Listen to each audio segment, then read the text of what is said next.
Erwin D. Raglan enlisted in the U.S. Navy in 1938. He served through the Second World War. On November 6, 1951, he and 9 others were flying an intelligence mission on a Navy Neptune reconnaissance plane near Vladivostok, Russia, when the aircraft went missing. As of late 2020, his family still did not know what happened to him or the 9 others. He was still listed as missing in action. In January 1942, Erwin was serving aboard the cruiser USS Chester and began keeping a diary. The diary's first pages provide a summary of the attack on Pearl Harbor and its aftermath. Of greatest historical significance are Erwin's reports of Japanese saboteurs and snipers in the Pearl Harbor area, of a Japanese sea and airborne invasion of Oahu, of the mass execution of Japanese on Oahu by enraged Americans, of enemy pilots turning out to be Germans, not Japanese, and so on. None of these things happened, but Erwin's recording of them gives us important information about the psychological response to the attack by Japanese aircraft on Pearl Harbor on December 7, 1941. Americans who watched or listened to the news on the morning of the terrorist attacks on New York and Washington, D.C. on September 11, 2001, will remember how many incorrect stories were reported. For example, that the U.S. Capitol had been bombed. News gathering was much more sophisticated in 2001 than it had been 60 years before. Yet what now seem like wild stories sprang up, seemed plausible, and were repeated. What the stories Erwin recounts tell us is that the attack on Pearl Harbor took a psychological toll on the people who were there and on others, like him, who arrived the next day. He refers to the surprise of the attacks. The stories Erwin recounts help to explain the ferocity of the ensuing war with Japan. It also helps to explain the psychological conditions that led to the internment of people of Japanese origin and descent living on the U.S. West Coast, though curiously not Hawaii. The suggestion that some of the attacking planes were piloted by Germans fits into a sense, often alluded to in Dr. Seuss's wartime cartoons, that the Japanese were Germany's underlings. Thus, the pages that follow are valuable primarily for what they tell us about the psychological impact of the Japanese attack on Pearl Harbor. Historians want to know not only what happened, but what people at the time thought happened. Aside from these comments, and from noting that the number of American service members who died at Pearl Harbor and Hickam Airfield comes to about 2,400, the diary is left as it is without notes. Erwin was a busy junior enlisted sailor caught up in his daily responsibilities, not a historian. His diary is the raw stuff of historical study.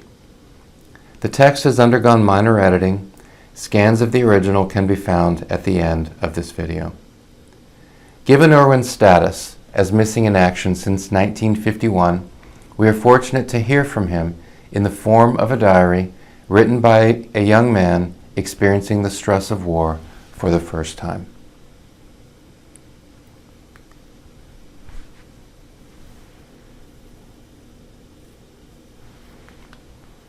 The diary. On November 28, 1941, the Chester left Pearl Harbor with her regular force, presumably for the scheduled 10 days at sea under routine drills. 2 hours after leaving the harbor, our whole task force was changed, and we read a message canceling all scheduled maneuvers. "This is no drill," said the admiral on the carrier Enterprise, who is the commander of the striking force. All ships in this force were fast ships, the slowest making 30 knots. We headed due west and never varied our course until Tuesday, when we sent about 20 planes from the Enterprise to Wake Island. We were at that time within 100 miles from Wake. We then turned around and headed due east for Pearl Harbor. On December 7th, we were leisurely making knots for Pearl Harbor when we read a message from the Commander-in-Chief United States Fleet, which was stationed in Pearl Harbor, stating, "Pearl Harbor being bombed. This is no drill."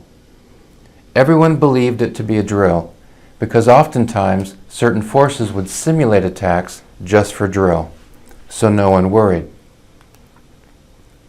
A few minutes later, another message was read saying, "Hostilities have started with Japan." We tuned in on one of the Honolulu broadcasting stations, and they were repeatedly telling the people to be calm and stay at home. The announcer was so excited he could hardly talk. At this time, we were about 150 miles from Pearl Harbor. We kept heading for Pearl Harbor until we were about 100 miles from there, and then started searching for enemy forces.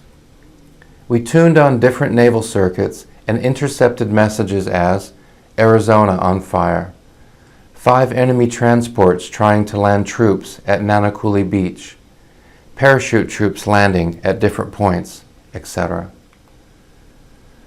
It wasn't long until the Army and Navy had taken over the broadcasting stations and started giving orders to the civilians.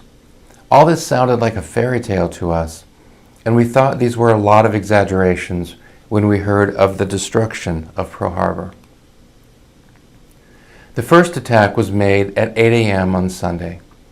The enemy planes came in and started dropping bombs. Everyone was surprised. No guns were manned. It being Sunday morning, most of the officers were ashore. Therefore, there were no pilots available to ward off any attacks from the air. We were running low on fuel and had to be refueled at once. We came into Pearl Harbor about 11 a.m. Monday, December 8. It was simply horrifying to see the damage that was done. We had to pass right by the Army airfield, and all the hangars were burnt to a crisp. A wrecked plane was laying in the water at the entrance to the channel. We were again surprised to see the channel partially blocked by the battleship Nevada, which had tried to sneak out of the harbor when the attack started. Approximately 20 enemy planes bombed her, and she was hit mostly on the bow. Her bow was all underwater, and her stern was up on the beach. She was laying crosswise in the channel. She was badly burnt. Next, we came up past the Navy Air Base, Fort Island, and all the hangars there were also burnt to a crisp. There were heaps of burnt and wrecked planes laying around on the field. A little further down the channel was an object upside down which looked like a barge, but later we found out it was the battleship Utah. We then tied up to an oil tanker to refuel and learned from the sailors aboard her of the catastrophe, which was, at 7:55 a.m., there was a whole bunch of planes came soaring out of the sky. No one was surprised because it has happened previously several times as a drill. They came down and started dropping bombs. They were flying about 50 feet high and going very slow. Their main objectives were the battleships and airfields. It was fully 30 minutes before the first American shot was fired. There were 2 enemy submarines sneaked into the harbor and were firing torpedoes into the battleships. They were both sunk in the harbor. A list of the ships that were hit and the damage done was: Arizona, heavily torpedoed, burnt for 2 days, total loss. Utah, upside down. Colorado, upside down. Nevada, sunk in entrance of the channel. West Virginia, sunk and badly burnt. Oklahoma, completely upside down. California, sunk and badly burnt. Pennsylvania, only 1 hit. 2 destroyers sunk. Oglala sunk. Vestal hit and ran ashore to keep from sinking. 300 planes destroyed or damaged. Detroit, her deck awash, setting on bottom. An estimate, which is more accurate than President Roosevelt's report of casualty lists, of 6,000 sailors alone killed and about 1,000 Army killed besides civilians. Sabotage. While the hangars were burning, the sailors and soldiers were trying to roll out some planes to save them. The Japanese yard workers, loyal citizens, started firing at them from corners and trees. Also, snipers were shooting at sailors on ships. Several trucks were upset at the entrance to the Navy Yard, and when the military men tried to get back from Liberty, the Japs would shoot them when they tried to remove the trucks from the highway. Open season was declared on all Japs in Honolulu. 150 were lined up and shot in Pearl Harbor alone. In Honolulu, the Hawaiian citizens held a bloody massacre.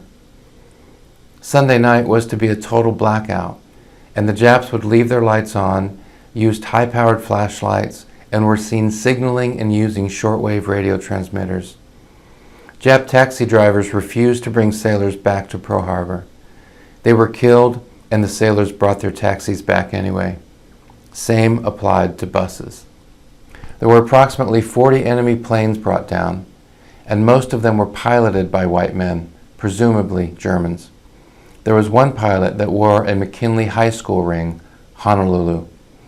All the planes were German make with American-made engines. A beach defense party stopped enemy troops that tried to land at Nanakuli Beach, which is about 20 miles from Pearl Harbor. An estimated 3,000 Japs were killed. A small band of American Marines stopped them with machine guns. There was not one live Jap that got ashore. 10 Army truckloads of dead Japs were hauled away from the beach. All parachute troops landed, dead. There were no Jap prisoners taken. All were killed. Our task force stayed in the death chamber, Pearl Harbor, with its entrance, all Monday night, and all hands were ill at ease. Our tension was released early Tuesday morning when we left Pearl Harbor under cover of darkness. We headed north and east from Pearl Harbor and patrolled about 400 to 600 miles north and east of Pearl Harbor. In the 10 days that were spent patrolling, there were at least 4 Japanese submarines sunk, possibly more, but no way of telling. On Wednesday morning, December 17, our whole task force entered Pearl Harbor again for fuel and provisions. All married men were given liberty for the first time since the outbreak of war. There was scuttlebutt that our whole task force was going to the States to convoy evacuees. On the evening of December 17, the Enterprise, the aircraft carrier of our force, started loading women and children and cars aboard. This was an act to confuse the Jap agents that might be watching our movements. After leaving Midway Island, we went out in the vicinity of Wake Island. When Wake fell to the Japanese on December 23, our force was within 100 miles and a small naval battle was fought, but nothing serious because the whole Jap fleet was circling around us, so we turned tail and ran. We headed back to Midway and patrolled that area until our fuel was again getting low. We entered Pearl Harbor on December 28th, then celebrated Christmas and New Year's almost the same day.